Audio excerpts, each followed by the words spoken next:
Welcome into the Talkin Tide podcast on the Reier on YouTube channel. I'm Chase Goodbread, the sports columnist with the Tuscaloosa News, joined, of course, by show host Travis Reier. You got to click on that Reier on YouTube channel, give it a like, give it a subscribe. Some fantastic content on there on a regular basis. Travis stays at it with multiple programs that you'd enjoy. Talkin Tide podcast, of course, taking a look at A-Day upcoming this weekend. Travis, a different A-Day for sure. We'll touch on Alabama basketball as well. I guess there's a little bit of roster news since we've last podcasted on that front. But, of course, up first, Travis, A-Day coming on Saturday. It will be a 90-minute practice. I would imagine we might see some 11 on 11 live like you would in a normal practice. But the scoreboard, I'm presuming, will be not turned on. Yeah. And that's going to be and the size of the crowd is going to be interesting too. We'll touch on the future, which I wrote about a little bit about this for today's Tuscaloosa News, the future of spring games in general, right? A lot of schools decided to back out of playing a full-on spring game this year. Alabama, one of them. No steaks, no Franks and beans. No. Goodbread? Yeah. Remember that? Man, it seems like 20 years ago now with the way this thing is sort of pivoted to what we're seeing or not seeing really around the country, as you alluded to. But yeah, it was years past. It was today would have been like a walkthrough for A-Day for the scrimmage on Saturday. And instead, today was a scrimmage, and it feels like A-Day is going to be more like a walkthrough in a lot of ways. I mean, I'm guessing we're not going to see people taken to the ground, those type of things. Like you said, you'll still be able to take away maybe some one-on-one situations. Maybe you get DBs on wide receivers. You get a Dijon Lee. You get Zabian Brown. You get some of these defensive backs going against maybe Isaiah Horton. Some of those wide receivers, guys that the fans as of yet haven't had a chance to see maybe as much of, whether it's the newcomers or the incoming transfers, some of that stuff, and maybe some big on big. I don't know. I'm all about a 90-minute practice if you give me those OLDL pass rush matchups, right? You give me those tackles and those guards and centers going against these defensive linemen and these edge guys. That's fun. But yeah, I mean, you kind of left to wonder exactly what you're going to see even from that perspective. No crimson team, no white team. One can only assume that the Dixie Howell MVP of the game is going to be suspended, right, for this year, perhaps beyond. Is Jam Miller going to be the last ever Dixie Howell Award winner? Yeah, I remember TJ Yeldon won that thing like every year he was at Alabama. It seemed like he was a 3 or 4 year in a row winner. I think TJ Yeldon was at the running back position. It's a great point because another big part of A-Day has been, the different awards for the different positions, for the walk-ons, for the commitment to excellence, the Sly Kroom Award, the Mal Moore Award. I think we'll see all of. I would assume we're going to still see all of that, just because most of those awards are spring. Yeah, for the entire spring. Dixie Howell different, Dixie Howell is the game award, but no doubt it's definitely going to be a different feel. What about an over/under on that? I'll either set the over/under and you pick it, or you set it and I'll pick it. Over/under on the number of people that show up for this A-Day practice. Gosh, I mean, they're still going to have the captain's deal, right? Yes, at Denny Chimes. I mean, they sure will. It's still going to be ceremonial in a lot of ways. It'll still be, if the weather's good, still incorporating the other events on A-Day. I'll still go north of 30,000, north of 40, maybe. Give me your over/under for Saturday. I'll go under 30, but not much under. Yeah, 30. I'm thinking maybe high 20s. Yeah. And just why don't we check? It's not going to be 2007. Yeah, it's not going to be 2007. No, not at all. The weather for your 8A in Tuscaloosa, low of 44, high of 66, and sunny. That's perfect. I Yeah. mean, you can't ask for better than that. And the Yep. price is always right for The 8A. price is always. So you do like it for folks that otherwise, based on maybe economics, or they just got a lot of stuff going on in the fall, Mhm. uh, can't or don't make it to games. You can still get at least some of that experience, some of that vibe, some of that atmosphere, hopefully this weekend in Tuscaloosa. How about the tavern owners locally, Travis? They're Uh, not going to, and the restaurant owners, they're not going to be quite so Got pleased, some right? big new hotels in downtown Tuscaloosa. Don't like it real good. There's a No. lot of stuff that's been built over the last 5 to 7 years that didn't have this in mind. You know, No. No. this wasn't in the future planning when you talk about that. So you do feel for some of those folks where commerce is concerned, but look, the fall will be here soon enough. Our buddy And Doug Nelson, who owns the Houndstooth, yeah, as I recall, you and I did a video feature on the renovation of the Houndstooth we back in did. like 2009. We did. We did the booth. We did the new booth too. That's Remember right. that? Yeah. Yes, yeah. Yeah. Yeah. Doug once told me that 8A, at least in the Saban heyday, he said it was basically like a game day. It was like a game day in Yeah. April, Yeah. The home game business weekend. wise Home for the game weekend. Houndstooth. So, Absolutely. Hotels, um, everything. I'm guessing there's not a 2-night minimum in Tuscaloosa no, this weekend. no. We got Austin Brooks checking in here in the show chat. Hey, if you would like to jump on board with some comments, we'd love to hear from you. We are live on a Thursday night here on the channel. Austin Brooks with a Roll Tide, gentlemen. Good to hear from you, Austin. Bob Rutherford, always a great friend of the program as well. So, yeah, if you'd like, jump on board and maybe give us your thoughts on, even if it isn't so much A day, but just spring football practice in general, Chase. Some areas of this team maybe that are trending in a Hmm. positive direction. You're liking what you're hearing. Maybe some that still have a few things to prove over the rest of this off season and going into fall camp in August. So let's do some of that right now. I do keep hearing Jeremiah Beeman's name a lot on that Yeah. defensive line. I think we mentioned him the last time we were on the podcast, and it's an important area for Alabama, Mhm. for sure. Got a chance to watch that group fairly closely several days ago. They had a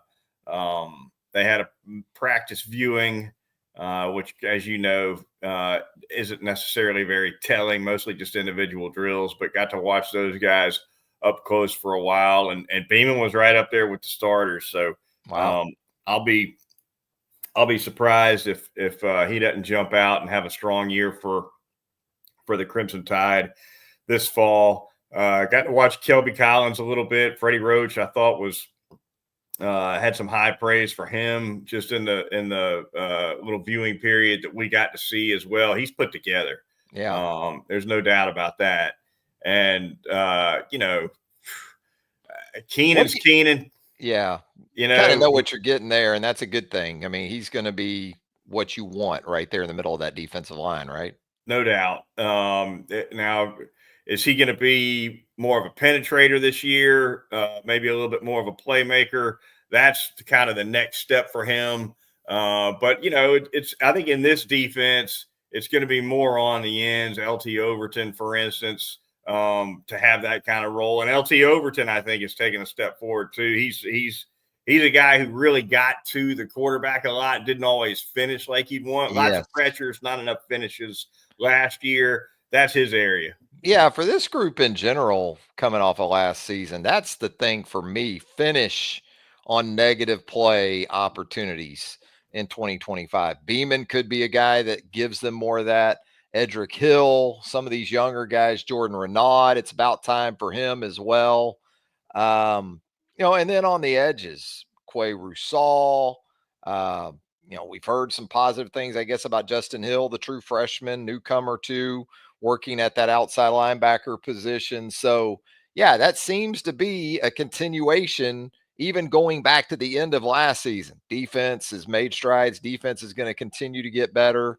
But offensively, I guess until you really get a lot of these guys together in fall camp, it's going to be a little bit tougher to make some hard and fast determinations. Although, I mean, you anticipate Caden Proctor being the guy at left tackle. But it does sound like, in terms of transfer portal additions, whether a couple of these guys end up, one or two of these guys end up in the starting lineup on that offensive line, Chase, or not, you're going to feel pretty good, it seems at least, about your third tackle or your third interior guy or a guy that can swing maybe between center and guard or guard and tackle. They're in great shape if they feel good about their third tackle, because we don't know, to me anyway, we don't know if you got a second tackle just yet, right? Well, yeah, I mean, yeah, is it going to be Wilkin Formby? Is he going to be the guy opposite Caden Proctor? As I sit here today, I would think that would be the case, but that's a competition, kind of like quarterback. You're probably going to let play out over the summer months and into August. So I think Formby will be the guy. yeah. But he's got to play better than he did a year ago, right? Oh, no doubt. When he lost the job and to Elijah Pritchett, who did not play particularly well himself at that spot.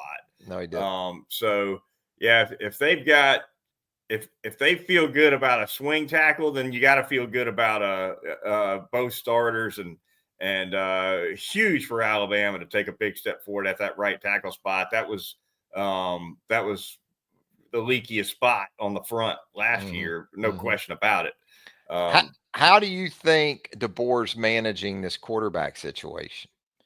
We've heard from a lot of coaches between us throughout the years in terms of competitions, and in most instances, there's a lot being said, but there's not much to take away from it. Right.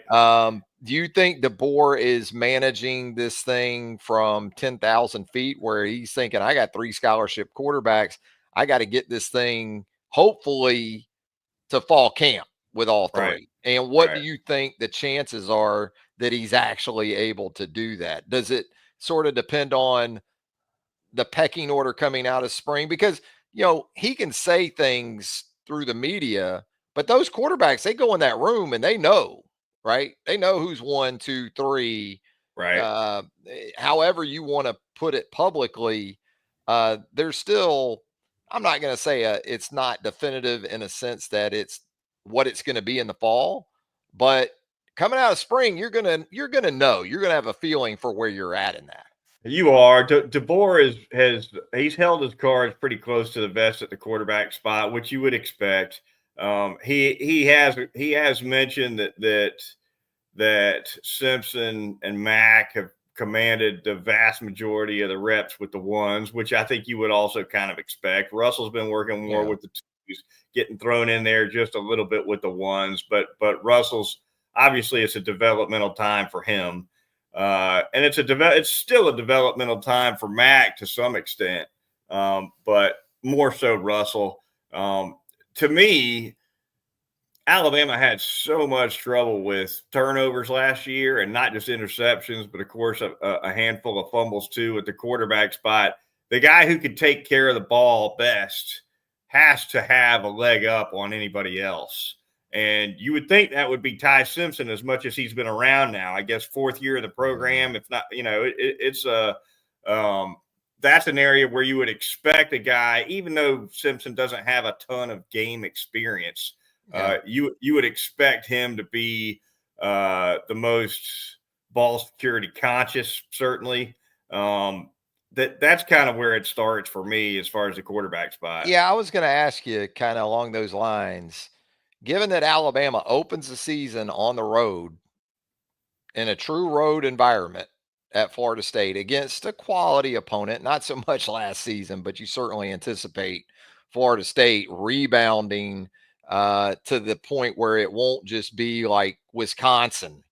It won't be Madison for Alabama last season. Maybe it will, but going into it, given all the things you said and what we know about Ty Simpson and his experience at this level and his time in the program, If he isn't the guy and it's not injury related, if he isn't the starter going into Florida State, why wouldn't? How could he not be? I guess is my Right. point. Yeah. Given how things set up and how things start for this 2025 season, I can't. I can't. It's hard for me to imagine him not being the starter in Week 1. Same, completely. And it'll be. I would imagine DeBoer would be pretty Saban like in this respect, as far as not naming a starter until maybe even game week. That was Saban's routine, at least in years where there was more of a competition at that spot. But DeBoer's, like you said, you only got 3 of them. You got a portal window coming open at the end of April. DeBoer said a couple of weeks ago, look, 3 is one less quarterback than you'd kind of like to have, Yeah. but it's pretty common to lose your 4th to the portal anyway. I just don't. Coming out the I spring. don't.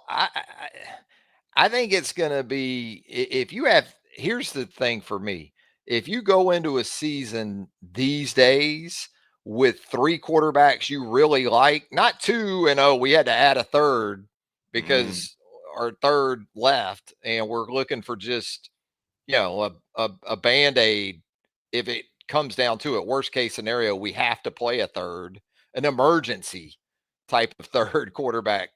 I just think it's going to be really, really tough to keep just 3 that you really like. I think it's going to be 2 that you really like in a lot of instances, and then a third that again is more of an emergency guy that maybe in the summer before the season you have to go out and say, look, you're going to be a 3, but you want to be a coach. You're thinking about that's the route you're going to take. Kalen DeBoer, Ryan Grubb, these guys are excellent on the offensive side of the ball. It's a good jump start for you, kind of Right. from that perspective. And I understand it's Alabama, but it just seems like it's going to be harder and harder to keep 3 that you really like. Well, if we're gonna handicap potential quarterbacks hitting the portal, you got to put Mac at the very top of that. It's You would Mac would think. be the guy you would think it would be jumping in if any of them is going to jump I in. Why? think No reason for it to be Simpson or Russell. no, but the one thing I think Kalen DeBoer and Ryan Grubb have is that he is one of their guys. We talked about this last week.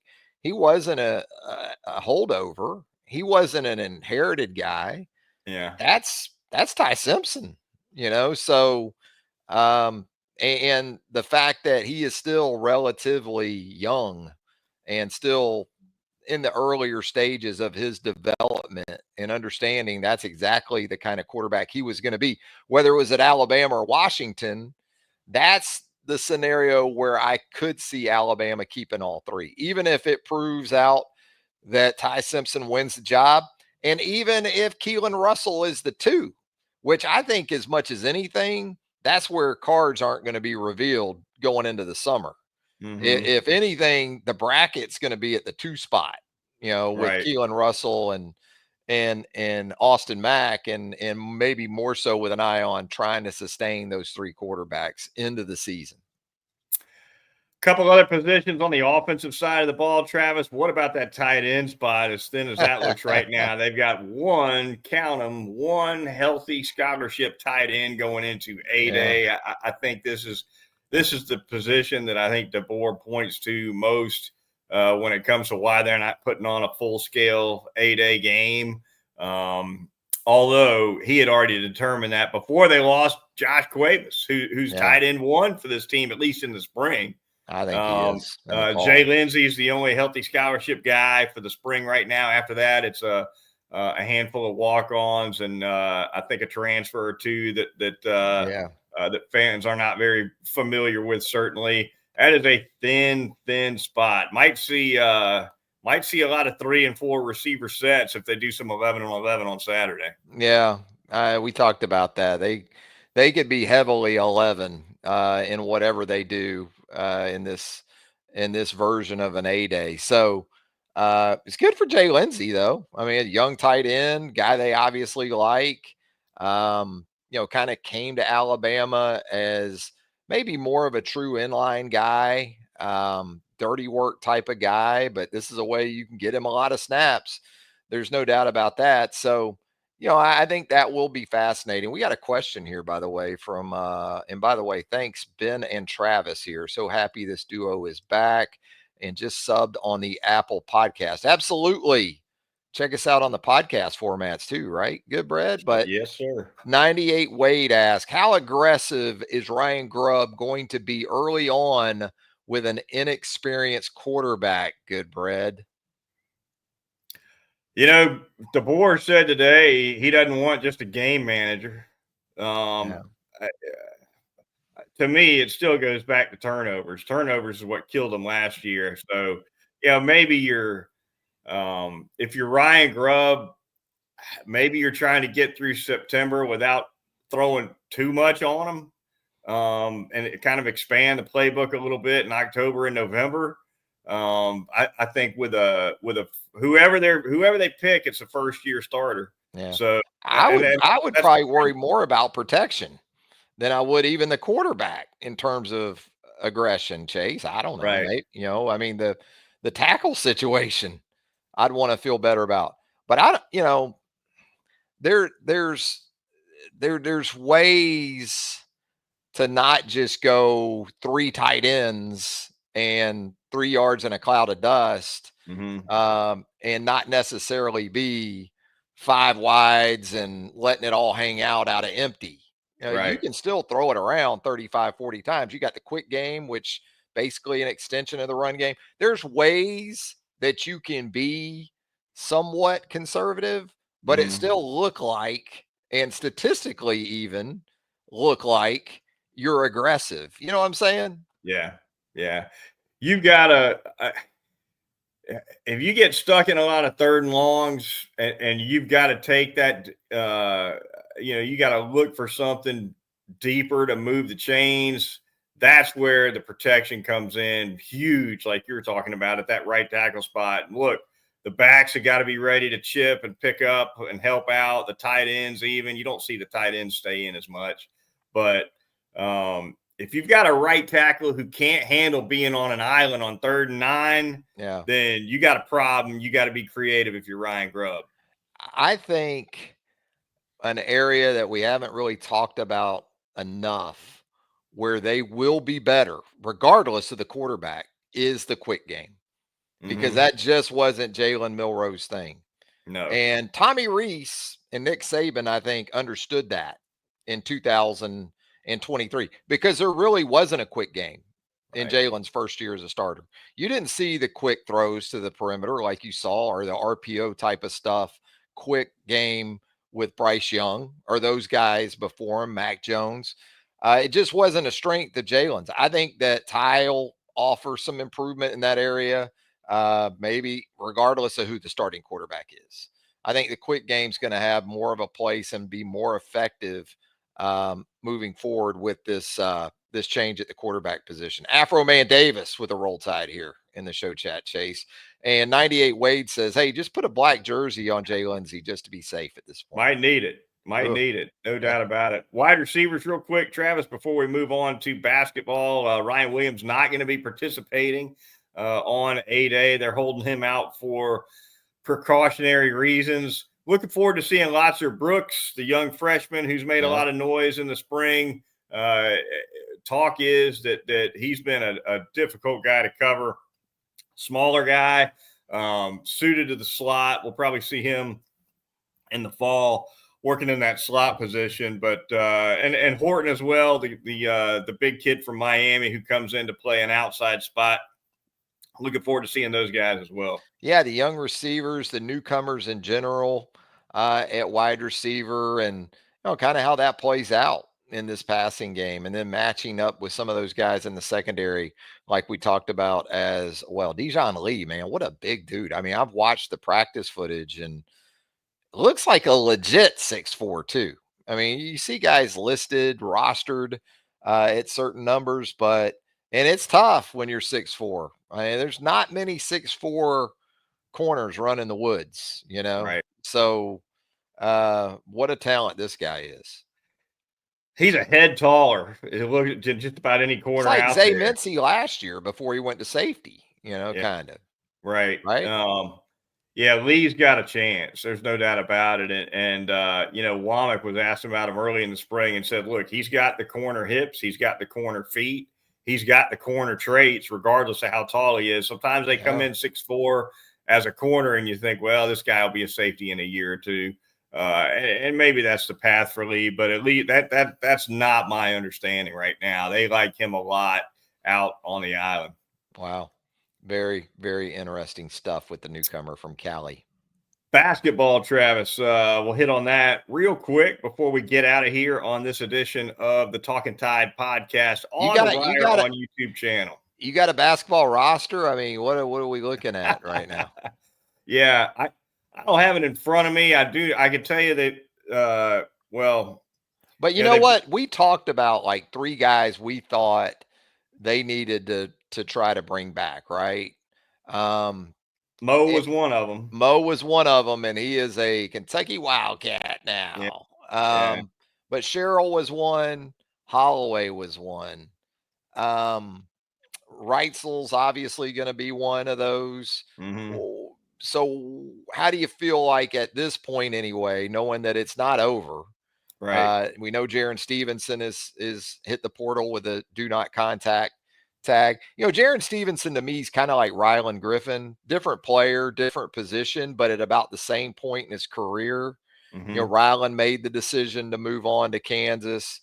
We'll see what happens with Jaron, but similar type of players in that they're talented, the potential is there, but in the year or two that they were at Alabama, the consistency never sort of met up. And that's understanding. I think both were young guys when they both hit Alabama. And I think some of this is also a cautionary tale about reclassifying too.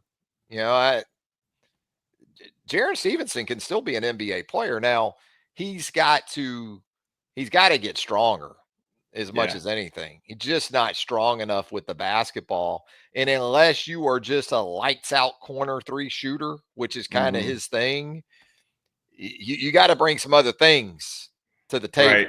And that's, I think, what you're still waiting on with Jaron. And all this is going back to with the slotting of the salaries for these guys, right? I mean, we talked about this on the last show. They know what the guys before got. They do. They know. They do. And so if they don't slot up into that with those guys moving on, they can probably get it elsewhere, which I'm sure was the case with Mo. One of the last quotes Mo ever gave with a crimson jersey on was, "I know what I deserve." Oh, wow. Sounds like Nico up at UT has an idea about what he deserves. What about that mess? That'd be something, wouldn't it? Oh, my. And he's got Tennessee right now. And what's Tennessee going to do? Gotta get him. Yeah. I guess they got the freshman, McIntyre coming in. He ain't ready. No. Nico, oof. But you know what? The fans, that's it. I'm done with it. I'm done with it. And then you see the March Madness numbers, the highest ever for viewership. Right. I ain't watching. Right. I ain't watching a minute. Okay. Yeah, I don't think you were playing dominoes during Florida's win over Houston last Monday night. Okay. No. I think you were watching. NIL it's turned it upside down for sure, but it's not hurting the consumer numbers, the TV ratings. No. That's it. That's it. Done with it. It's going to do it for this edition of the Talkin Tide podcast right here on the Reier on YouTube channel. For Travis Reier, I'm Chase Goodbread, sports columnist with the Tuscaloosa News, and we'll talk to you next time right here on Talkin Tide.